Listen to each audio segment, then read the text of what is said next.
ဒီဆီယမမလို့ဘူးတော့လူကိုစိတ်ဆိုးမဲဆိုတာကြီးပဲအာအဆင်မပြေတော့ပါဘူးဆီယမတယောက်ကတော့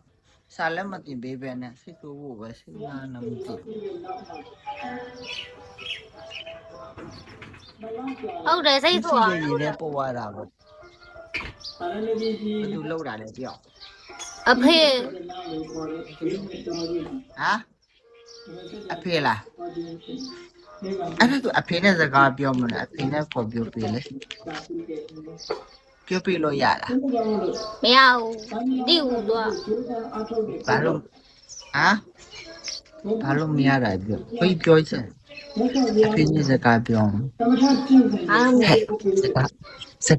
စကားမဆက်နေပြန်ငါထဲငယ်လေးနေ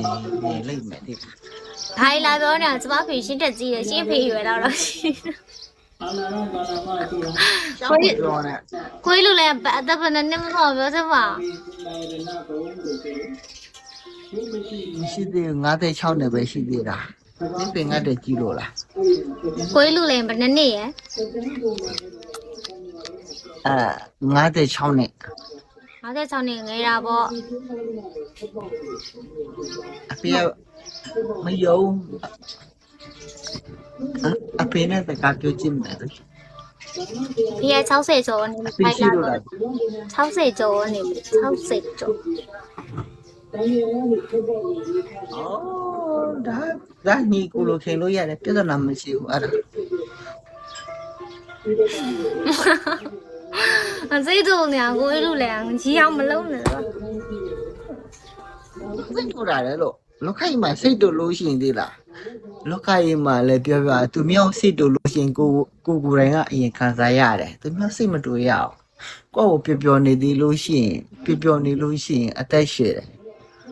ပြောနေရပဲစိတ်တို့အောင်လုပ်တဲ့ဥစ္စာကိုစိတ်တို့အောင်ပေါ့အဲ့ဒါစကားမဆက်ဘယ်သူစိတ်တော်လောက်ရတာဒါမှမဟုတ်လို့ရှိရင်ဘူးလေးကလင်မရလို့စိတ်တိုးနေတာလားဟာကိုလူလေးနော်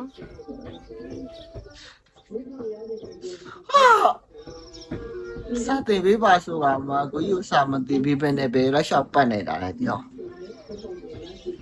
ယောက်ျား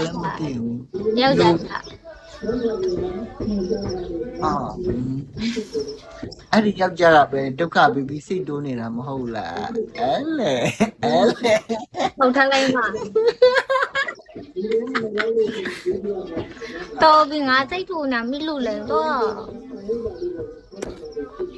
စိတ်တိုးရင်ပြောနေရတယ်ဒီမြောက်စိတ်မတိုးရဘူးစိတ်ပြောင်းနေရတဲ့လောကကြီးမှာကိုယူဝဲကြည့်ပါကိုကြီးတက်လိုက်မှာကောလို့စင်ပြေတာဘူးနဲ့တို့လေဘူးကချစ်ရကောင်းစင်ပြေတယ်မ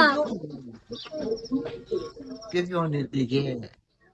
ဘူးဟုတ်ပါဗျာစကားမဆက်ကိုကြီးပေါက်ကဲလျှောက်ပြောလို့ရှိရင်တည်း